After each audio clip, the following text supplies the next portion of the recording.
Hi, my name is Steven, Driving Academy's Human Resources Manager. I want to welcome you to our sexual harassment prevention training. Your participation goes a long way towards making Driving Academy a safe and welcoming environment for our employees and students alike. The reason we're here is to discuss sexual harassment and its prevention. Even though it may not be required under federal or New Jersey state law, it is vital both for our own accountability and diligence and also for the safety and peace of mind for everyone we work with. This presentation will provide information on how to recognize sexual harassment and review our company policy and procedure on how we respond to and report sexual harassment concerns. This training will cover defining sexual harassment, why its prevention is important in the workplace, our policies and procedures, and your responsibilities as Driving Academy employees. The first topic we're discussing relates to defining sexual harassment. Sexual harassment comes in many forms but can be classified as unwelcome sexual advances, requests for sexual favors, or any other behavior that is sexual in nature that can impact a person's employment, job performance, or ability to participate, or creates an otherwise intimidating, hostile, or offensive work environment. Sexual harassment is characterized in one of two ways. It is either considered quid pro quo, this for that, or a hostile work environment. Quid pro quo sexual harassment occurs when someone with authority uses implied or explicit threats of punishment or unfair treatment to coerce another person to perform some type of sexual act or otherwise unwelcome conduct, or unfair punishment is made due to the victim's refusal to engage in such an act. Possible situations can look like a job candidate may not be selected for a job they would otherwise be eligible for because they did not sleep with the hiring manager, or because a student would not agree to perform some action for an employee, that employee would refuse to or would take a long time to help that student with an issue. When looking at a situation to see if quid pro quo has occurred, a couple of clues to look for can include retaliation against the victim's employment, such as termination, or monetary loss or change of job, such as transfer, docking of pay, or a lower bonus than their peers. In summary, quid pro quo occurs when punishments are given or threatened, when a person refuses sexual demands from a figure of authority, or such demands are a condition of employment. Hostile work environment occurs when there is a pattern of coworkers, supervisors, or third parties making inappropriate, repeated, and unwanted sexual advances, comments, jokes, or requests that create a culture or environment that makes employees and customers feel unsafe, unwelcome, or threatened. Though this usually refers to a pattern of behavior, specific conduct or speech can be considered sexual harassment if it is severe. Generally, however, an individual advance does not constitute harassment until the victim makes statements to stop or indicates that they're uncomfortable, after which point continuing can be considered sexual harassment.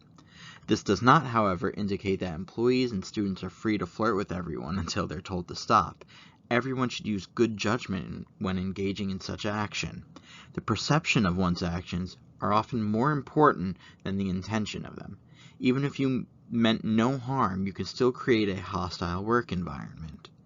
Unlike quid pro quo, hostile work environment does not necessarily require a power difference, and as such can occur between peers, from customers to employees, and vice versa, or even between people not directly involved, such as witnesses to inappropriate jokes, or people that know of inappropriate jokes told about them.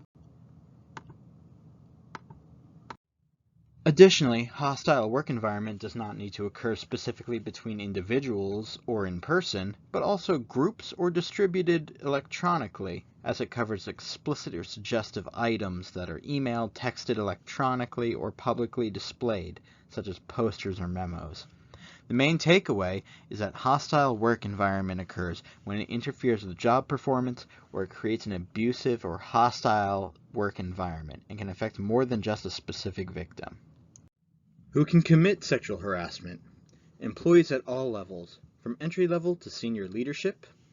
Our customers or vendors can, and members of the same sex or the opposite sex. And who can be a victim of sexual harassment? people who were targeted by offensive or harassing statements or actions, and also people who were not directly targeted or were witnesses. Sexual harassment can be pervasive and affect a much broader group than some might think. Well, why is it important to prevent sexual harassment in the workplace? Well, it's important because sexual harassment can affect anyone in an organization. We also want to ensure the safety of all of our employees and our students. We want to ensure that all the members of our team can treat each other with dignity and respect, and that by participating in, engaging in, or condoning or not reporting sexual harassment, an employee or a student would be in direct conflict with our core values of integrity and accountability. Lastly, we also just want to ensure that we are compliant with the law. Our policy on sexual harassment can be found in our employee handbook. If you do not have a copy or would like another one, please reach out to the Human Resources email to request one. Our policy, as written in the handbook, first defines sexual harassment and what constitutes harassment. Keep in mind that while we try to make our policies as exhaustive as possible, this definition may not be limited to what is written. Our policy includes definitions of both quid pro quo harassment and hostile work environment, as well as several actions that may constitute specific acts of harassment, such as assault, threats, propositioning, inappropriate jokes, or other comments. As mentioned earlier, simply because the definition of hostile work environment does not consider individual incidents of sexual attention to be harassment, it is still unprofessional and insensitive, and repeated instances of this behavior can be considered to breach our policy.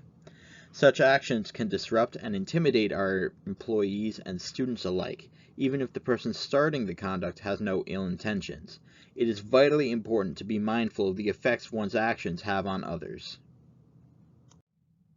Employees and students who are made aware of sexual harassment are encouraged to report such incidents to at least 2 people who are in a supervisory or management role. Any reports made will be kept as confidential as possible, and once made aware, Human Resources will begin an investigation, and if the claim is substantiated, Driving Academy will take appropriate action, such as discipline or termination. Investigations include interviews with any of the parties involved, any witnesses, and reviewing any evidence if there is any available. What are your responsibilities as Driving Academy employees? Your first responsibility is to know and comply with our policies and procedures. If you witness any harassment or experience it directly, report it to at least 2 people. You are also responsible for cooperating with investigations, and lastly, supporting victims of sexual harassment. We want to continue to foster an environment of dignity and respect, and that is something that relies on the continuous effort of all of our employees. To summarize what was covered today, we covered the definition of sexual harassment. Sexual harassment is unwelcome sexual advances, requests, or other conduct that interferes with a person's employment, job performance, or creates an intimidating or hostile work environment. We also learned of the 2 categories of sexual harassment, quid pro quo and hostile work environment. We further covered the importance of preventing sexual harassment in the workplace, as it harms us all, it directly conflicts with our core values, and to ensure that we comply with laws and regulatory agencies, as well as our ever-present drive to ensure that all our employees and students are treated with dignity and respect.